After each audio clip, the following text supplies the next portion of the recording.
Today, we're going on a rampage as we take a look into a bunch of JRPGs to determine the positive and the negative.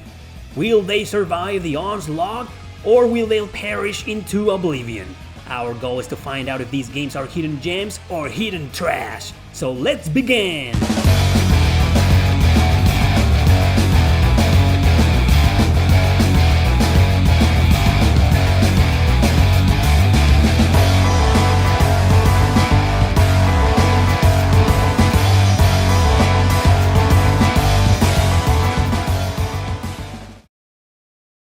Shining Tears. Shining Tears is an action RPG, part of a gigantic series that includes Shining Force. Developers were Camelot Software Planning until their departure from Sega in 1998. This happened after the release of Shining Force 3 on the Sega Saturn. Shining Tears was then developed by two companies called Nextech and Amusement Vision. But enough about history. Let's find out the positive and the negative about this first contender. As an action RPG, Shining Tears delivers a fun adventure. Controls are simple as you move around, fighting enemies in small hordes. For most missions, you will always have only one party member. The original idea was to create a two-player co-op mode, so it delivered efficiently, as it is indeed more fun to play the game with somebody else. The character design is beautiful, created by Tony Taka, with tons of detail to emphasize their attractiveness. During gameplay though, the small 3D models are shrunk as you fight and move around everywhere. This feature in the world design is also quite delightful to look at. The story revolves around a young man with temporary amnesia taken in by a young elf, traveler and a doctor. Upon doing small quests for him, Zion gets dragged alongside an ensemble cast of characters into a devastating war. So, in other words, Shining Tears has a good story, beautiful and interesting characters, nice graphics, neat battle system, and a two-player co-op mode. Even though the story is a positive aspect, sometimes the ongoing plot can be the other way around.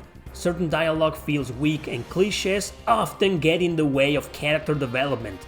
During battle, you will miss a lot unless you have high speed or weapons with a lot of accuracy. If you're playing by yourself, sometimes it will be difficult and tedious controlling your party member. You can create powerful attacks by using the right joystick and the correct triggers. Achieving this, however, takes a long time to master. Often you'll find areas that are irrelevant at that point of the game, and the overall design feels rather bland in some of them. Music is also somewhat forgettable, but in any case, most of this is just minor stuff. In conclusion, mediocre music, clunky controls, questionable hit detection, and lots of story and character stereotypes. But the way I see it, Shining Tears has more weight on its positive aspects than its negative. Therefore, I deem this game as a hidden gem.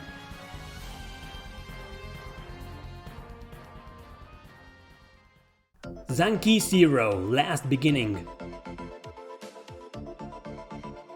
Developed by Spike Chunsoft, this weird-ass game was released with some unique features and controversial bits. It is a dungeon crawler in first person, but with action and simulation elements. So let's find out the positive and the negative about this strange contender.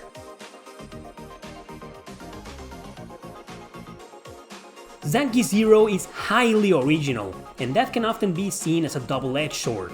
The good aspects are the totally crazy and senseless ideas put into it. For example, it has a really interesting beginning that hooks you immediately. The story then progresses into a deserted island, supposedly after the apocalypse, leaving only 8 people alive. They are, of course, your playable characters.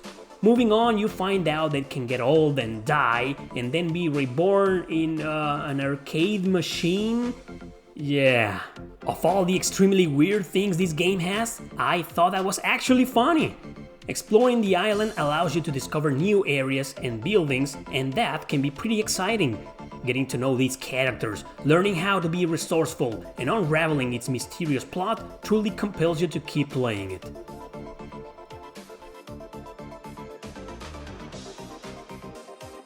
So the positive sums up in original concept, intriguing story, and a variety in gameplay mechanics. With a pretty unique game like this, you would expect a very original battle system. Alas, it's just first-person action as in a roguelike. You make one move and the enemy makes one. Sometimes you can just beat the crap out of them in no time, sometimes it takes forever. Combat mechanics therefore are kinda lame. As any dungeon crawler, some areas and dungeons are really long and that can be often very repetitive.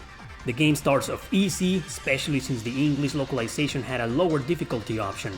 Then it gets hard, but in a very frustrating level with some puzzle-solving mechanics. In other words, the negative is as follows: uninteresting battle system, confusing micromanagement, and some convoluted mechanics.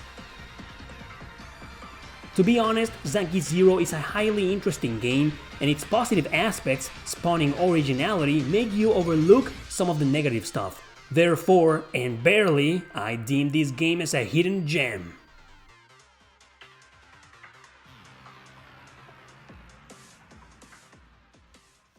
Valhalla Knights. Another action RPG on the list, exclusive to the PSP, also with both a single player and multiplayer mode. The latter of course via ad hoc. So let's find out the positive and the negative aspects of this game.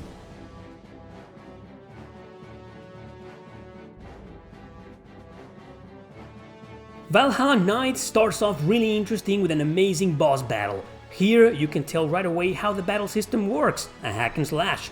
Also noticing you can have a lot of active party members.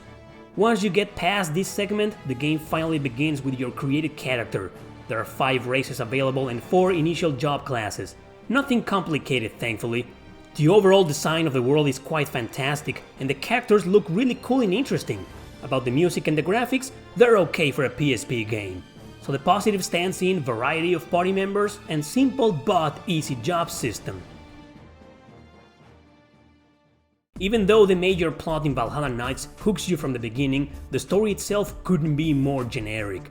Races lived in peace until the Dark Lord reawakened from his deep slumber.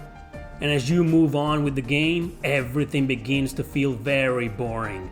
Granted, it's a quest-driven RPG, but they could have done a better job with the plot. Valhalla Knights is also a brutally hard and unforgiving game, among the hardest on the system. And I mean this in a bad way. It's unbalanced, it can make you rage quit out of frustration, mainly because you have the wrong party members, or the wrong equipment, or your party members die and you gotta go back to revive them. Its lack of clarity on some of the missions and even the battles can be annoying, since the game doesn't do a good job with its explanations. Dungeons are bland, story is bland, exploration is bland, overall a very tedious and boring adventure. So in conclusion, this RPG has a very unbalanced difficulty, frustrating quests, tedious mechanics, and a very poorly written story. Since the negative aspects completely overshadow the positive ones, and by a landslide if I may add, I deem this game as hidden trash! Labyrinth of Refrain, Coven of Dusk. Released for modern systems a couple of years ago, this Nippon-ichi software game went under a lot of people's radars. It is another first-person dungeon crawler and turn-based RPG. So let's find out the positive and the aspects of it right now.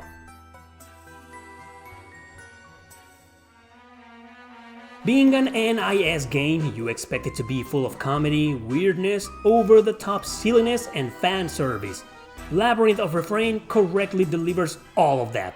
So as I said before, it's a dungeon crawler in first person, which means you'll be navigating through a lot of vastly different but cool looking areas. These types of games tend to be brutally hard since the beginning, but this one strays from that.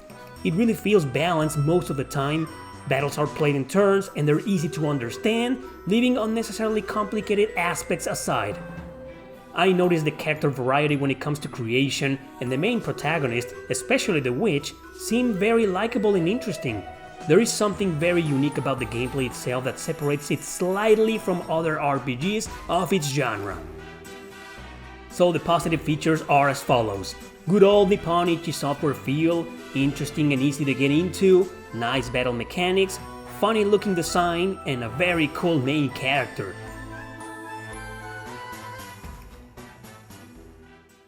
These types of games are always very niche for a reason. Traversing through these long areas in first person while getting random encounters is often a pain. It's not that tedious here, but the more you advance, the more repetitive it becomes. Music is funny and there are some cool themes here and there, but you sometimes don't pay attention to it. Even though the story focuses on your main playable character, everybody else in your party has obviously no personality.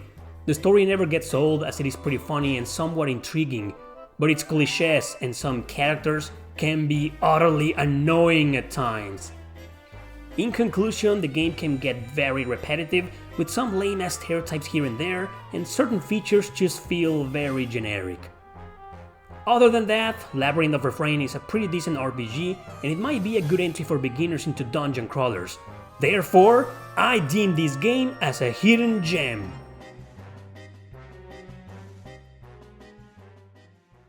So those were the games I chose for this video.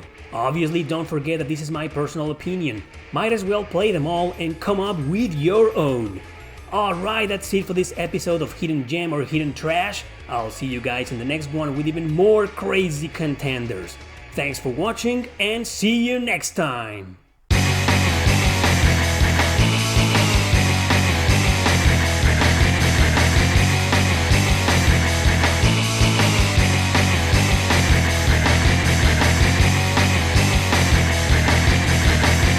Seriously guys, don't play Valhalla Knights. It sucks ass!